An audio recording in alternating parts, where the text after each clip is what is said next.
How are we doing, everyone? Hope you're all well. Thank you for joining me for episode 5. This is going to be a quick one. It's probably going to be a short one. I've been messing around, sorting out. I've got an hour and a half before I need to be at the gate, so it's not going to get the full 2 hours. So it will be a shorter upload, I think. But I'm going to spin you around. We're going to get straight into this one. No messing around, and let's see what happens.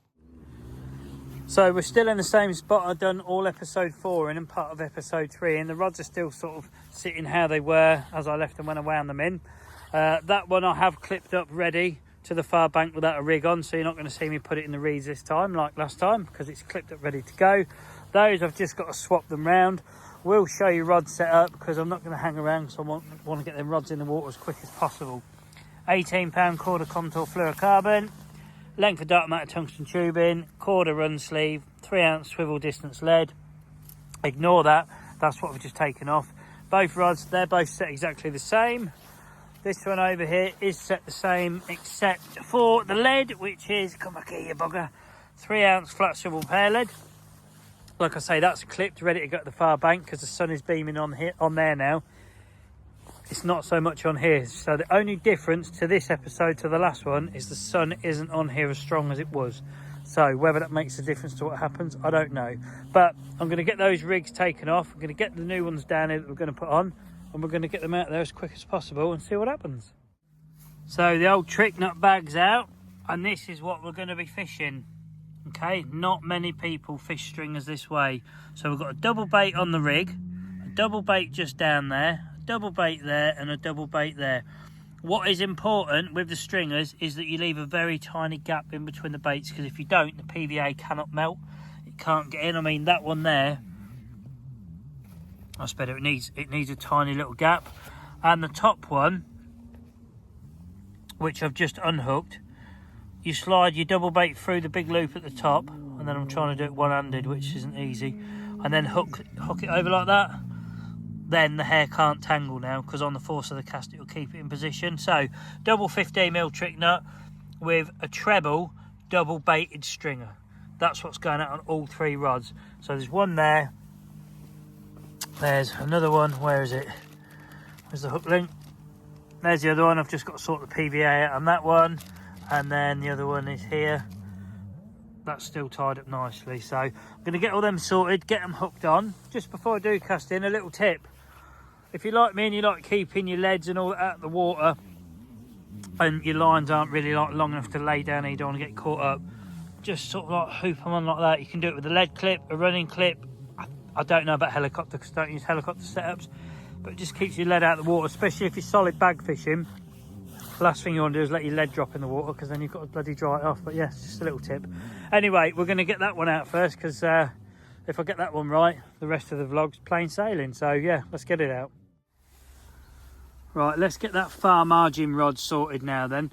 You'll see that's quite a concentrated pile of bait in a small little area. You know, it's all within 8 inches of each other. Nobody ever seems to double up the stringers, even though they fish a double hook bait. They don't fish a double bait on the stringer. You very rarely see that, so I doubt it's even seen it in here before. So you never know, could work.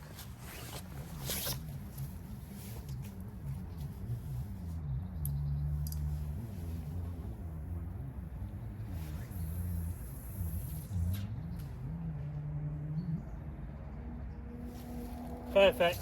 Edge of the string had just caught the reed on the way in, but it's landed absolutely perfect, so I'm happy with that. That's it, one cast on this rod only. Right then, let's get the old left one out again. Exactly the same. Look, looks cool. Whether it works in here, I don't know. We're going to find out.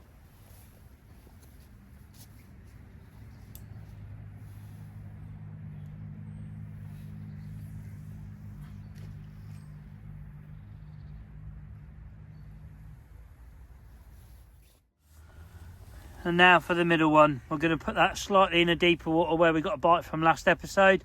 Again, exactly the same.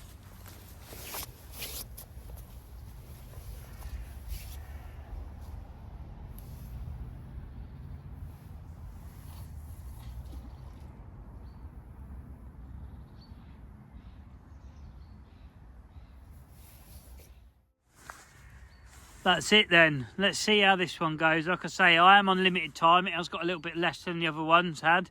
I did nick a bit extra time on episode 3 this morning, which I could do with having back now, but never mind, it is what it is. So far 2 episodes I've made today, we've caught on both. Let's hope it's 3 in a row. Let's get the hat trick. Who knows, could get the 20 I'm after. I don't see why this won't work. A double bait, like I say, people fish single baits on stringers and then fish a double bait on the hook, which the fisher used to picking one up at a time, and then they come across a double. You know, how often do 2 boilies land together? Not that often, whereas here they'll hopefully get used to picking 2 up at once, and yeah, might snare one of the rarer ones that don't come out very often. So anyway, I'm going to get the kettle on, leave you watching the rods. Fingers crossed something happens. Cheers all. First and only one of the episode, and the last one of my day. I've had far too many today, but to be fair, this one's tea, so yeah, weaning myself off the coffee for the rest of today. Like I say, this one, it seems like it's a little bit rushed. Oh, hang on a minute. I've just had... Let me spin you around. I think we've just had a bite on there. Let's have a look.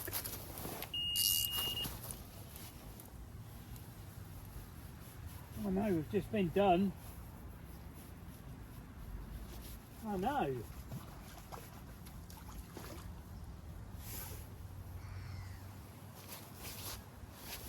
How about that then? Not only have I got no fish, I have no bait. 2 baits has gone missing off that. Wow, what's that then? Crayfish maybe? I don't know.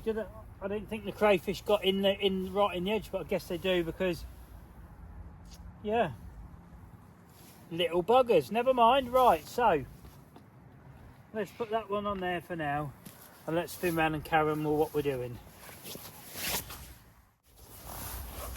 So what we're doing is nothing with that rod.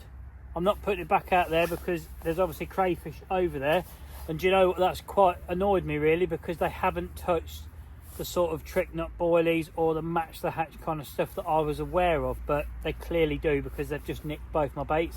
In the time it's taken me to get those 2 out, that went in first, didn't it? I've got those 2 out. I've literally gone up there, put the kettle on, made a cup of tea, come and sat back down here.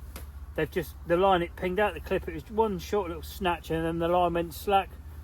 Obviously they've somehow dragged the lead and it's rolled down the bloody shelf and had me bait away, the dirty little buggers, but never mind. So something I have learned from this episode, that match the hatch bait, they don't care, they'll still have it. So that's not a foolproof plan, so something I need to keep an eye on. These 2, like I say, I think it's long enough to get a bite from that spot if we're going to get one. I'm not going to write this rig off if it doesn't work, because I do like a double baited rig. I think it is very, very anti-eject. Double bottom baits are a lot harder to eject than light pop-ups and wafters and stuff. The fish find it harder to get rid of. So yeah, I am going to give it another go if we don't get a bite on this one. But while I'm waffling away and my tea's cooling down, I will, as I always do, say thank you to you lot for supporting the channel whatever way that you do. It really is appreciated. I genuinely do mean it, so I say it every video. And thank you to everyone who has clicked subscribe. It really does help the channel grow and other people discover it. So if you're one of those, thank you very much. And if you haven't subscribed or you're new to the channel, please consider it. It is free. There's no contract or nothing. You just press subscribe and that's it. If you press the bell icon, you'll know every time I release a video, but my vids normally come out at 6 PM. And if you don't want to be a subscriber for any reason, maybe give the video a thumbs up or a comment every now and then. But again, if you don't even want to do that, you just want to watch the videos, be left alone in peace, you still are supporting the channel by giving me the view. So whatever it is you do for the channel, from me, thank you very much. What I'm going to do now is put a couple more baits on that rod and just sort of drop it out in the middle as a double bait with nothing around it. I think I've got a PVA bag of pellets left actually. I'll double bait that, put a bag of pellets on, sling it out in the middle, could pick a fish up. But that's quite disturbing how quickly those crays have got that bloody bait off then. It had a bait stop on as well. Yeah, never mind. Anyway, from me, thanks again. Let me get this rod sorted out.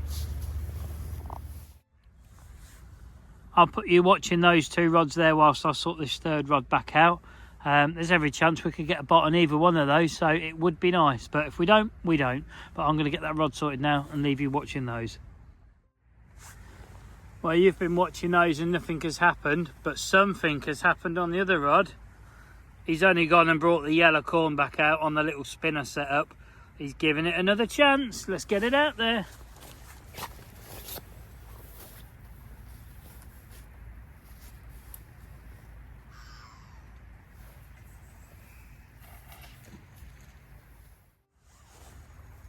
That's better. You're back watching 3 rods now.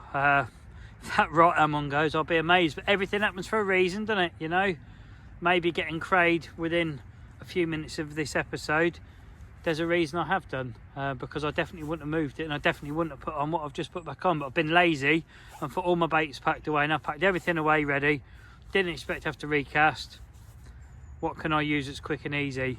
The old yellow corn on the spinner, supple braided rig with a little PVA bag on the end. So come on the yellow, at some point you've got to do it for me. Let it be now. Well, sadly the sun's dropping, and that vehicle there is the head bailiff, so he's now doing his last check of the day. He'll sort of go around there, and then he'll drive around the other lake and come back and check, and then he'll be like, right mate, get your ass out, pretty much. And I can't say, well, it's not quite 4 o'clock, because he's he's let me come early today, isn't he? So you have to be fair, you know. So I reckon I've got about 10 minutes left at the most on this one. It's a short one, but it's an important one still. I've learnt the craze, still get your bloody baits off right in the edge, match the hatch low-key baits. So I have learnt something, but I'm going to hang it out until he comes round, and then yeah, it's going to be wind him in and get out the gate time. So come on, Rods, if you're going to do something, you better get your arse in gear, because we really are against it now. Let's put you on now, start folding my chair up. I can pack a net away, power pack, get as much things packed away as possible. Definitely the right hand rod will be the first one to come in and start getting packed away. Those 2 will be remaining there just in case. But yeah, it's that time, people.